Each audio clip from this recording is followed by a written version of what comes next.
हर साल 9 दिसंबर को मनाया जाने वाला अंतर्राष्ट्रीय भ्रष्टाचार विरोधी दिवस भ्रष्टाचार के व्यापक स्वरूप और दुनिया भर के समाजों पर इसके बुरे प्रभावों की याद दिलाता है।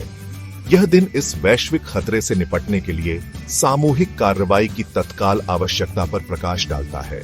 2003 में अपनाया गया और 2005 में लागू हुआ संयुक्त राष्ट्र भ्रष्टाचार विरोधी कन्वेंशन भ्रष्टाचार से निपटने के लिए एक व्यापक ढांचा प्रदान करता है। IACD सिर्फ एक दिखावा नहीं है, यह सरकारों, संगठनों और व्यक्तियों के लिए ईमानदारी और पारदर्शिता बनाए रखने की अपनी प्रतिबद्धता की पुष्टि करने का आह्वान है। यह दिन भ्रष्टाचार के कपटी स्वरूप के बारे में जागरूकता बढ़ाने और हितधारकों को इससे प्रभावी ढंग से निपटने के लिए संगठित करने के महत्व पर जोर देता है।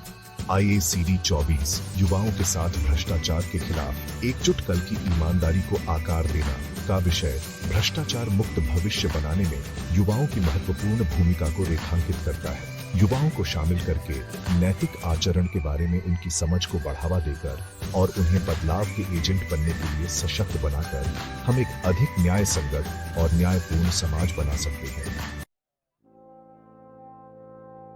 भ्रष्टाचार ने भारत को बहुत लंबे समय से परेशान किया है, इसकी प्रगति में बाधा डाली है और इसकी संस्थाओं को कमजोर किया है। छोटी रिश्वतखोरी से लेकर बड़े पैमाने के घोटालों तक भ्रष्टाचार खुद को विभिन्न रूपों में प्रकट करता है, जनता का विश्वास कम करता है और आर्थिक विकास में बाधा डालता है।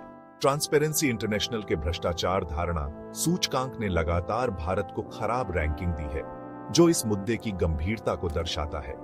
भ्रष्टाचार के परिणाम दूरगामी हैं। यह समाज के सबसे कमजोर वर्गों को असमान रूप से प्रभावित करता है, असमानता को बनाए रखता है और कानून के शासन को कमजोर करता है।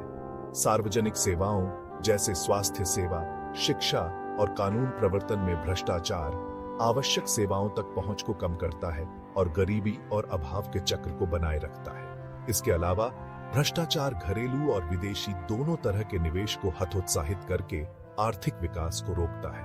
यह एक असमान खेल का मैदान बनाता है, जहां नैतिक रूप से काम करने वाले व्यवसायों को नुकसान होता है और दंड से मुक्ति की संस्कृति को बढ़ावा देता है, जहां भ्रष्ट आचरणों को दंडित नहीं किया जाता है।